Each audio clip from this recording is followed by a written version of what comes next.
창세기 10장. 노아의 아들인 셈, 함, 야벳의 족보는 이러합니다.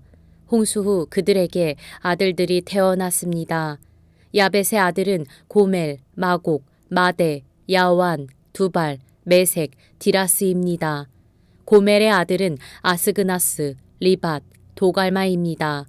야완의 아들은 엘리사, 달시스, 기띔, 도다님입니다. 이들에게서 해안 민족들이 여러 땅으로 퍼졌으며 각각 언어와 족속을 따라 민족을 이뤘습니다. 함의 아들은 구스, 미스라임, 붓, 가나안입니다.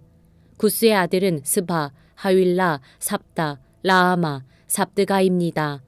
라아마의 아들은 스바와 드단입니다.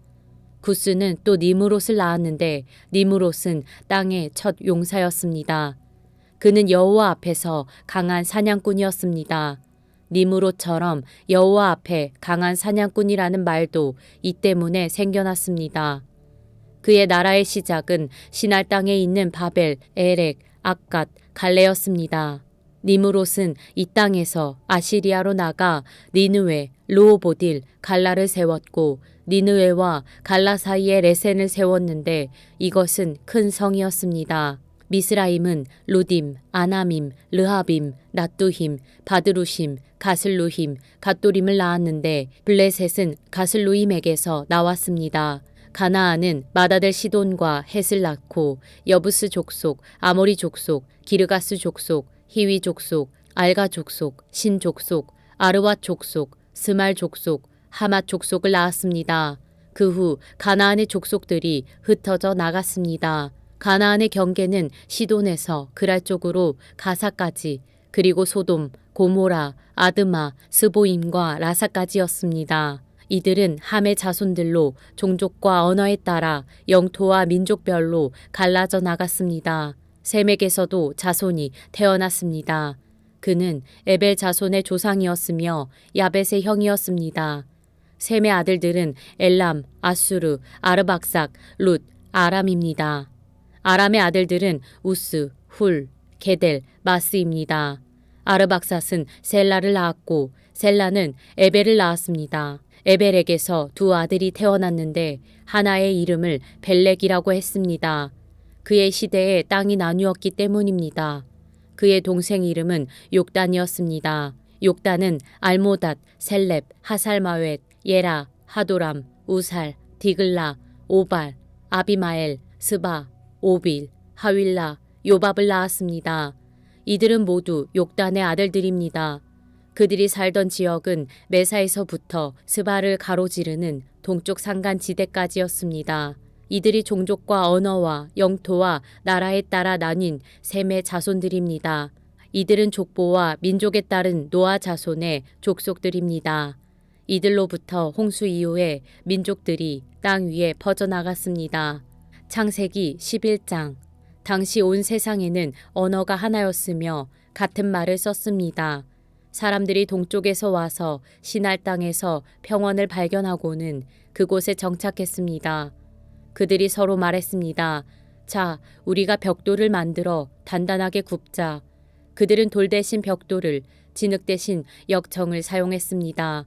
그리고 그들이 말했습니다. 자, 우리가 우리를 위해 성을 쌓고 하늘까지 닿는 탑을 쌓자. 우리를 위해 이름을 내고 온 지면에 흩어지지 않게 하자. 여호와께서 사람들이 쌓는 성과 탑을 보시기 위해 내려오셨습니다. 그리고 여호와께서 말씀하셨습니다. 저들이 한 민족으로서 모두 한 언어로 말하고 있어 이런 짓을 벌이기 시작했다.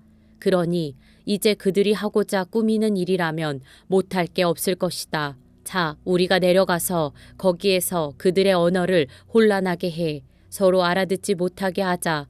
그리하여 여호와께서는 그들을 그곳에서부터 온 땅에 흩어버리셨습니다. 그들은 성 쌓는 것을 그쳤습니다. 그래서 그곳 이름이 바벨이라고 불리는 것입니다.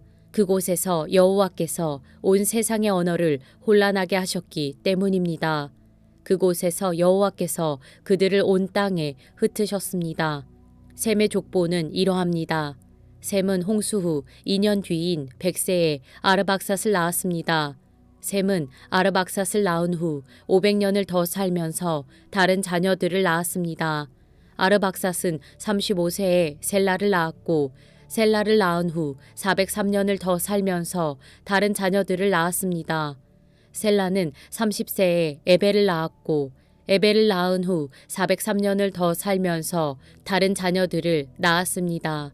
에벨은 34세에 벨렉을 낳았고 벨렉을 낳은 후 430년을 더 살면서 다른 자녀들을 낳았습니다. 벨렉은 30세에 르우를 낳았고 르우를 낳은 후 209년을 더 살면서 다른 자녀들을 낳았습니다. 르우는 32세에 스룩을 낳았고 스룩을 낳은 후 207년을 더 살면서 다른 자녀들을 낳았습니다. 스룩은 30세에 나홀을 낳았고 나홀을 낳은 후 200년을 더 살면서 다른 자녀들을 낳았습니다. 나홀은 29세에 데라를 낳았고 데라를 낳은 후 119년을 더 살면서 다른 자녀들을 낳았습니다. 데라는 70세에 아브람, 나홀, 하란을 낳았습니다. 데라의 족보는 이러합니다. 데라는 아브람, 나홀, 하란을 낳았습니다. 하란은 롯을 낳았습니다. 하란은 자기가 태어난 갈대아의 우르에서 자기 아버지 데라보다 먼저 죽었습니다.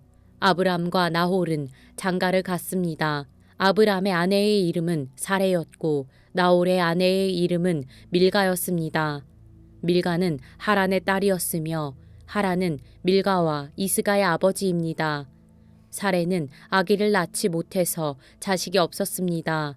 데라는 자기 아들인 아브람 그리고 자기 아들 하란의 아들인 손자 롯 그리고 자기 아들 아브라함의 아내이자 자기 며느리인 사레를 데리고 함께 갈대아의 우르를 떠나 가나안으로 향했습니다.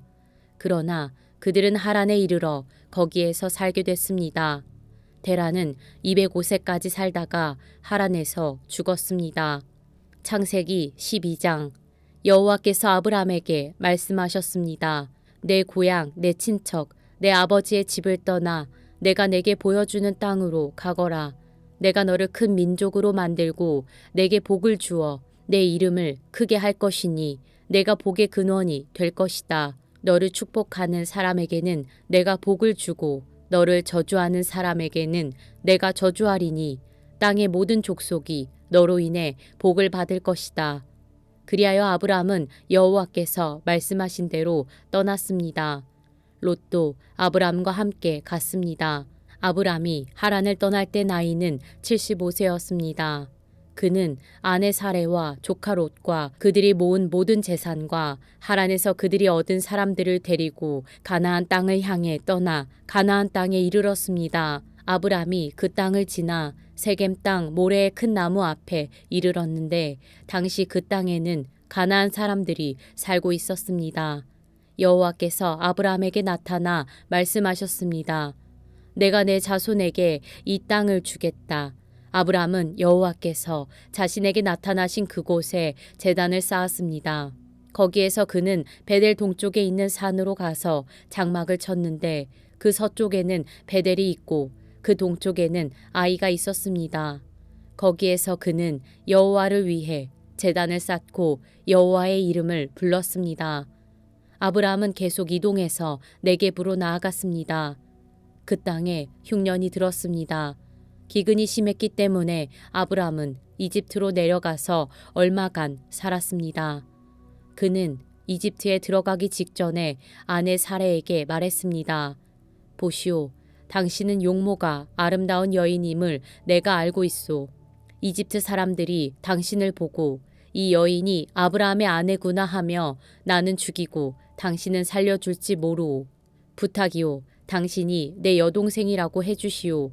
그러면 당신으로 인해 그들이 나를 잘 대접할 것이고 당신 덕에 내가 살게 될 것이오. 아브라함이 이집트에 들어갔을 때 이집트 사람들이 사레를 보았는데 그녀는 매우 아름다웠습니다. 바로의 신하들도 그녀를 보고 바로 앞에 가서 칭찬을 했습니다. 그래서 사레는 바로의 왕실로 불려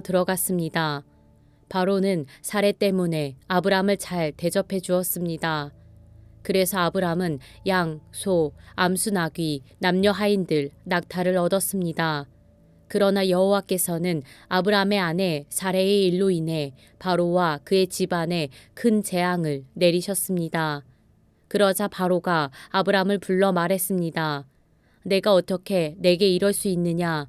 그녀가 내 아내라고 왜 말하지 않았느냐? 왜 너는 그녀가 내 여동생이라고 말해서 내가 그녀를 아내로 얻게 했느냐? 자, 내 아내가 여기 있다. 어서 데리고 가거라. 그리고 바로는 자기 신하들에게 명령해 아브라함이 그의 아내와 그의 모든 소유물을 갖고 떠나게 했습니다.